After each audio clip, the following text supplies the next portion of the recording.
Assalamualaikum warahmatullahi wabarakatuh. Perkenalkan, nama saya Siti Maesarok dengan NPM 101211149 kelas B manajemen.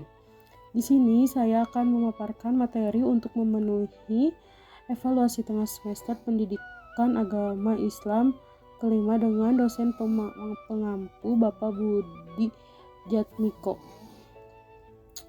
Yang pertama itu ada Ma'rifatul Quran Kalamullah atau mengenal Al-Quran. Apa sih itu kalamullah? Kalam dalam istilah ilmu nahwu adalah sesuatu yang di dalamnya berkumpul 4 perkara, yakni lafaz atau ucapan, murokab tersusun, mufid atau memberi faidah, dan bilwadil dengan sebuah tujuan. Yang kedua ada sejarah Al-Quran.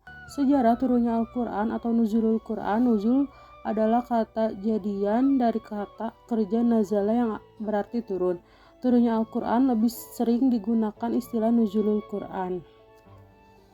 Menurut Al-Zarqani dalam Manahil Al-Irfan berpendapat bahwa proses turunnya Al-Quran terdiri atas 3 tahapan. Yang pertama, Al-Quran turun secara sekaligus dari Allah ke Lauh Mahfuz, yaitu suatu tempat yang merupakan catatan tentang segala ketentuan dan kepastian Allah. Yang kedua, Al-Quran diturunkan dari Lauh Mahfuz ke Bait Al-Izzah atau tempat yang berada di langit dunia. Yang ketiga, Al-Quran diturunkan dari Bait Al-Izzah ke dalam hati Nabi dengan jalan berangsur-angsur sesuai dengan kebutuhan. Dan adapun 4 hikmah turunnya Al-Quran secara berangsur-angsur. Yang pertama itu untuk menegakkan atau meneguhkan hati Nabi Muhammad SAW. Yang kedua sebagai mukjizat mengingat banyaknya tantangan yang dihadapi Nabi dari kaumnya, baik dari pertanyaan yang memojokkan. Yang ketiga untuk memudahkan hafalan dan pemahaman Al-Quran. Yang selanjutnya untuk menerapkan hukum secara bertahap. Yang terakhir sebagai bukti bahwa Al-Quran adalah bukan rekayasa Nabi Muhammad atau manusia biasa. Kedua, dalam materi kedua ini ada kemutawatiran Al-Quran dan membacanya adalah ibadah. Masih itu mutawatir dalam Al-Quran. Al-Quran adalah kitab yang diturunkan secara mutawatir. Adapun arti mutawatir adalah bentuk isma'al fa'il dari tawatar tawatur yang menurut bahasa berarti sebagian mendatangi jejak sebagian lainnya secara sendiri-sendiri tanpa terputus. Yang kedua ada riwayat mutawatir. Yang pertama mutawatir lafzi atau redaksi lafaznya sama. Mutawatir maknawi ada makna yang sama walau dengan redaksi lafaz yang berbeda. Yang ketiga ada mutawatir amali yang artinya amalnya sama. Kemudian yang ketiga membaca Al-Quran itu ibadah. Setiap huruf Al-Quran yang kita baca memiliki nilai ibadah yang tiada hingga besarnya, dan inilah ibadah yang tidak dimiliki oleh apapun yang ada di muka bumi ini. Kemudian materi ketiga ada Asmaul Quran atau nama-nama Al-Quran. Asmaul Husna adalah nama-nama Allah yang indah. Jumlahnya yang disebutkan di dalam hadis hanya 99 nama. Tetapi di dalam Al-Quran terdapat nama-nama Allah selain ke-99 nama tersebut. Asma berarti nama atau penyebutan, dan husna berarti yang baik atau yang indah. Jadi Asmaul Husna adalah nama-nama milik Allah yang baik lagi indah. Nah, adapun saya mengambil 3 contoh nama-nama Al-Quran. Yang pertama ada Alkitab. Alkitab secara bahasa berarti al-jamu atau mengumpulkan. Menurut Asyuyuti dinamai Alkitab karena Al-Quran mengumpulkan berbagai macam ilmu, kisah, dan berita. Yang kedua ada petunjuk. Al-Huda yang artinya petunjuk ini sesuai dengan fungsi dan peranan Al-Quran, yakni memberi petunjuk, tuntunan, paduan, pedoman, serta arahan bagi seluruh umat muslim. Yang terakhir rahmat. Nama lain Al-Quran yang perlu diketahui lainnya adalah Ar-Rahman. Nama ini memiliki arti rahmat yang seperti terdapat dalam Al-Quran. Kemudian ada Asmaul Quran atau fungsi Al-Quran. Nah, Al-Quran memiliki fungsi yang secara umum dapat disimpulkan menjadi 3.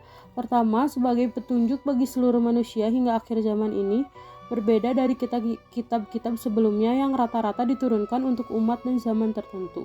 Yang kedua, penyempurna bagi kitab-kitab suci sebelumnya. Nah, dalam hal ini Al-Quran berfungsi melengkapi, meluruskan, dan menggantikan kitab-kitab tersebut. Ketiga, sebagai sumber pokok ajaran agama Islam baik dalam masalah akidah, keyakinan, syariah, ibadah, dan muamalah dan akhlak. Dari sebagian nama-nama Al-Quran tergambar kepada kita umat manusia, yaitu makanatul Quran atau kedudukan Al-Quran adalah pedoman yang begitu lengkap. Di antaranya sebagai berikut. Yang pertama ada Al-Quran adalah kitabun naba iwal akbar atau kitab berita dan kabar. Yang kedua ada Al-Quran adalah kitabul hukmi wa syariah atau kitab hukum dan syariah. Yang ketiga ada Al-Quran adalah kitabul jihad atau kitab jihad. Yang keempat ada Al-Quran adalah kitabut tarbiyah atau kitab pendidikan. Yang kelima adalah Al-Quran adalah minhajul haya atau pedoman hidup. Yang keenam adalah Al-Quran adalah kitabul ilmi atau kitab ilmu pengetahuan. Kemudian materi yang kelima ada muqtada al-iman bil Quran, tuntutan iman kepada Al-Quran. Pertama ada belajar dan mengajarkan serta membaca. Keimanan tersebut mengandung beberapa konsekuensi al-ansu bihi atau akrab dengannya. Cara keakraban Al-Quran yaitu dengan melakukan interaksi yang intens dengan Al-Quran, dengan cara mempelajarinya ta'alamuhu dan mengajarkan ta'alimuhu kepada orang lain meliputi bacaannya, tilawatan agar sesuai dengan makhraj dan tajwidnya. Yang kedua ada memahami dan mentadaburi isinya. Mempelajari dan memahami Al-Quran adalah sebuah keniscayaan karena ia adalah kitab petunjuk kehidupan bagi orang-orang yang beriman. Karena itu Allah Ta'ala mengecam kepada orang-orang yang tidak mau bertadabur atau memperhatikan Al-Quran. Yang ketiga ada melaksanakan. Sebagaimana telah dilepaskan dalam surat Al-Isra ayat 106 artinya, dan Al-Quran kami turunkan berangsur-angsur agar engkau Muhammad membacakannya kepada manusia perlahan-lahan dan kami menurunkannya secara bertahap. Kemudian yang keempat ada menghafal dan memeliharanya. Sesungguhnya Al-Quran Al-Karim ini membutuhkan penjagaan atau murojaah dan banyak membaca karena Al-Quran itu lebih cepat terlepas melebihi unta dari ikatannya. Hadis riwayat Al-Bukhari. Mungkin itu saja yang bisa saya sampaikan pada pertemuan kali ini. Mohon maaf apabila ada salah-salah kata atau kurangnya ilmu yang saya paparkan. Wabillahi taufiq wal hidayah. Wassalamualaikum warahmatullahi wabarakatuh.